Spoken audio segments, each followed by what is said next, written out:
So, okay, column types. Let's explore some column types. Now, I'll just close the query window there. Save it if you want to. Feel free to go and save it.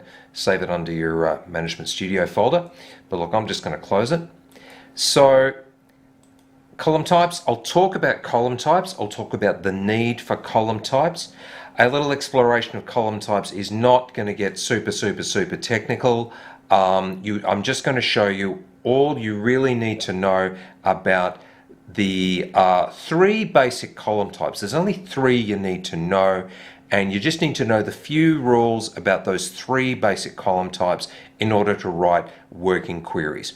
So let's just go and explore things inside this database, and I'll show you the kind of column types I'm talking about, just to form a mental framework. So over on the left-hand side, which is the Object Explorer, I'll just expand the tree there under the database, expand tables, and I'll go down to good old person.person, which we've been dealing with, and I'm going to hit the plus button next to person.person. There's a whole bunch of folders here. Look, we're just interested in columns. That's all the columns that we've been querying so far. Now, when it lists the columns, Object Explorer will list the column name, and there's the column names we've been dealing with, and in brackets next to it is a whole bunch of technical stuff. Now, the first bit of technical stuff next to it is the column type. For example, let's look at first name. That column name is nvarchar 50. I'll explain what that is. The critical bit is nvarchar.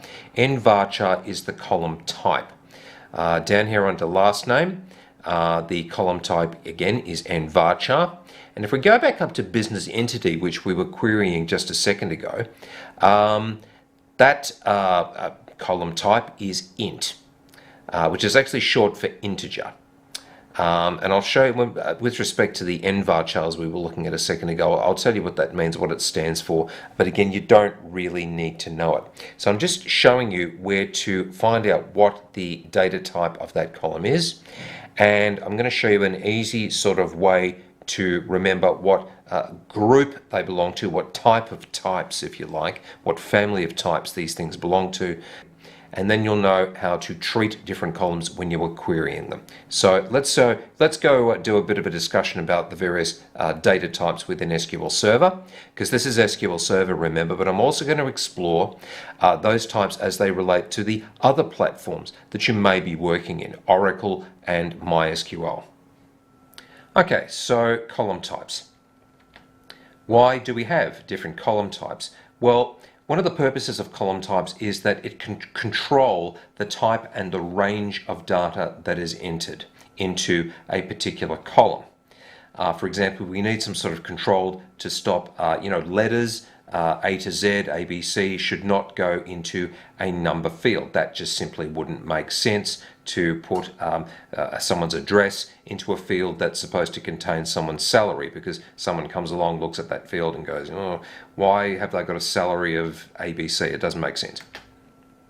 So it also controls, from a technical point of view, over the operations that we know we can perform on that field. So let's say we had a salary field and we may want to do a calculation on it, like the average salary or the totals. And you're going to be able to do these things because I'm going to show you. It's really cool.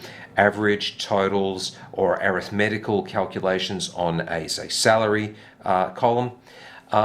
Now that would not make sense and is not going to work if you've got letters ABC in a salary field, which is why we've got these rules governing what data can go into a field, and that is what the column type does. So let's go through some of those fancy names about column types.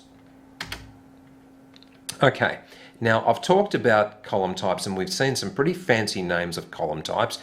It's a little bit intimidating, but the truth is there is only three real types of column types, or families of column types, and there's only three when you're designing queries to suit them. So let's go through those three types of column types.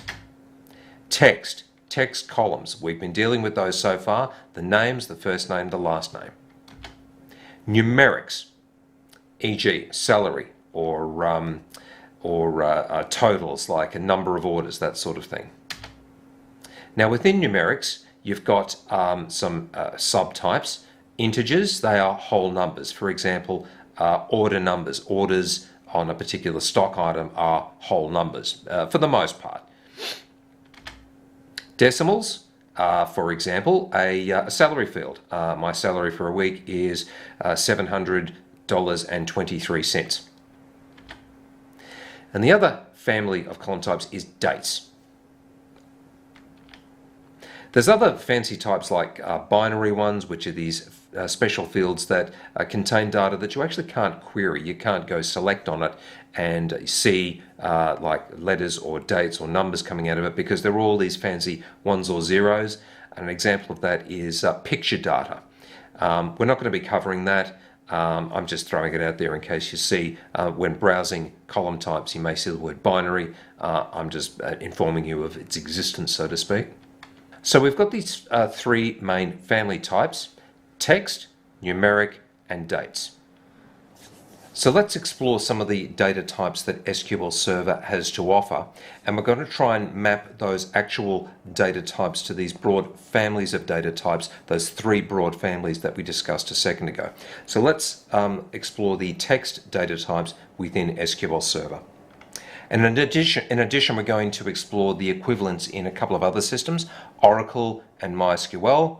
And the idea behind this is that when you're exploring these columns in Object Explorer and you see the data type, and you're going to know that data type from the list I'm about to show you, you'll be able to mentally map that, so to speak, to the broad family of text, numbers, or dates, and you'll know how to treat it when you're writing a query. So let's look at SQL Server's actual data types.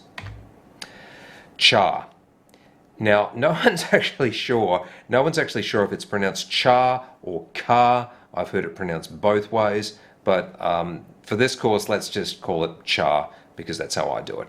So char is short for character, and a character, what's special about the char data type is that it is fixed. If you've got a char 50, and the way it's pronounced is, I'm just going to go back to Object Explorer here, when it's actually specified in Object Explorer, it's actually specified as a char and a number in brackets after it, and that is the number of characters that are allowed in that column. For example, so it's never actually just char on its own, it's always char 30 or something like that, and we'll see some examples in a second. So char, and I'll just go down to the next one, nchar. Nchar is like char, except it enables international characters. That's the short explanation. Nchar enables different types of non-English alphabets. It allows the Cyrillic alphabet, the Japanese alphabet, the Chinese characters, that sort of thing. Varchar. Now, you're probably wondering, is that not the same as char? Well, it actually is. It only allows English type characters like char. And the reason it's got the word var in front of it is because it is variable in size. Now, when it gets defined in SQL Server, I'll just go over here. It gets defined like that, var, char, and the number of characters allowed in that column. Now, you're probably wondering, what is the difference between that and a char 30 column? Char 30. Well, the difference is a char 30 column, every row will always take up 30 characters, even if there's nothing in it. Even if we've got a column that's, say, a char 30, and there's only one character in a particular record, an A or B, it will actually take up 30 characters worth of space. A varchar column, the var actually stands for variable. So in terms of taking up space, the varchar 30, if there's only one character in a varchar 30 column on the record, that one character will only take up one character's worth of space. If there's 25 characters, it'll take up 25 characters worth of space, and if there's 30, the maximum of 30, it will take up 30 characters worth of space.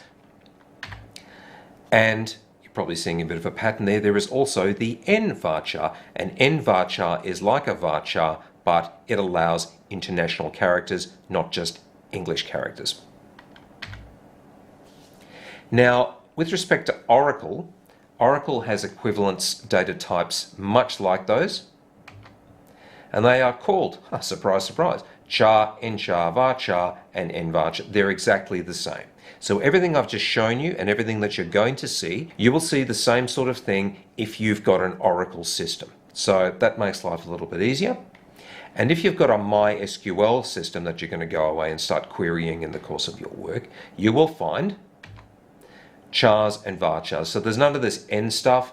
And as I understand it, I think MySQL's chars and varchars, they allow for international characters, I believe. But you're only ever going to find those two. So pretty much everything that you're going to learn here in SQL Server, you will be able to utilize that if your system is actually Oracle or MySQL. Now let's explore the second family of column types, and that's the number types, or at least the ones in SQL Server. And again, I will also explore their equivalents in Oracle and MySQL. Int is short for integer. That makes sense because it only stores integer, in other words, whole number values. There are variations on integer called big int, which the only difference between big int and int is that big int stores numbers over, I believe it's 2.1 billion. So really big numbers. I think integer is from about 0 up to about, up to just before 2.1 billion. So, yeah. Small int is 0 to, again, it's a variation on the range of whole numbers that it can store, and that's 0 to 32,000, I believe. It's very small. In practice, I've only ever seen ints.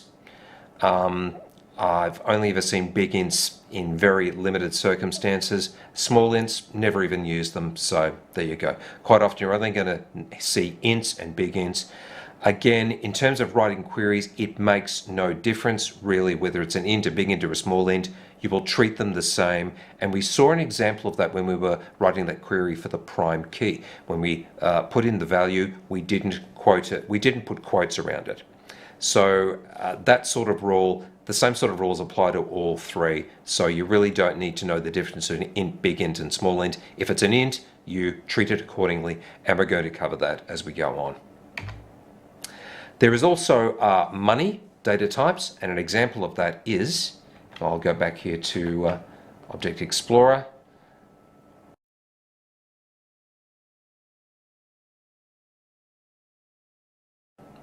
And if we browse to the production.product table and we go down here, we should see, here we go, list price. This is the price of our products, and that is of type money. And you know what? I'm just going to query, I'll just write a query all the records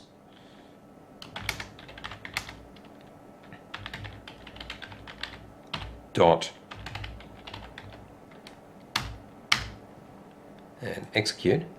And I will just look at our list price. I'll go down here and we've got some values there.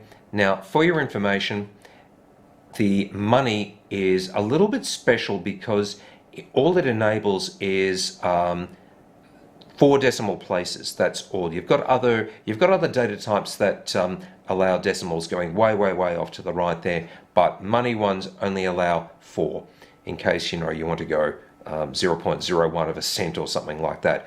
So that's the only thing that's really special about money data types is the range of decimals that you can put in.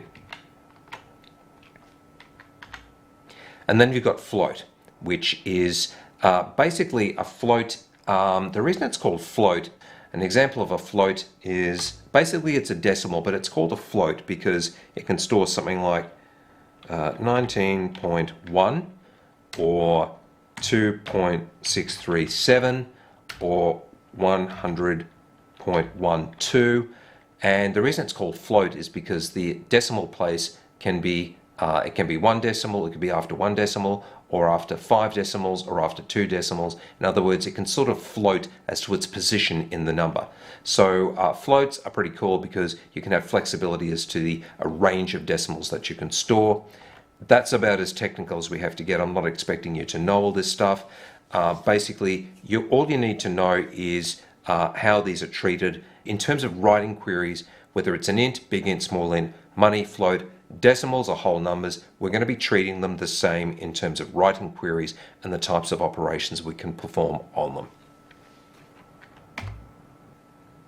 Now I'm just going to point out there is another type of float column type called a decimal.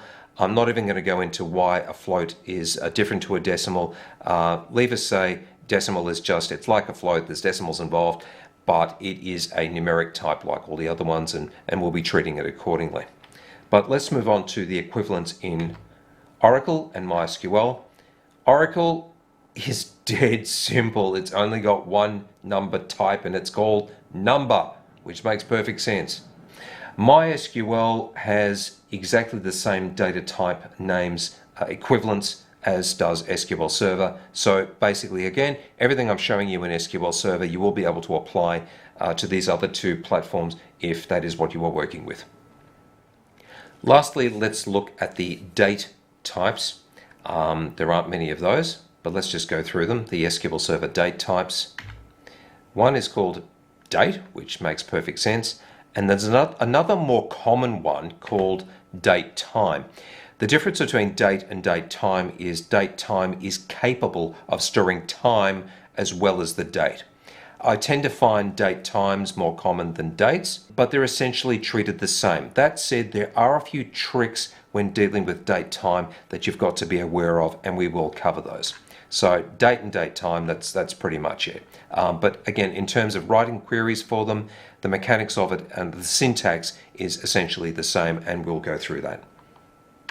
So looking at the equivalents in Oracle, they're exactly the same, date and date time, although MySQL only has one date-related type, and that is called date.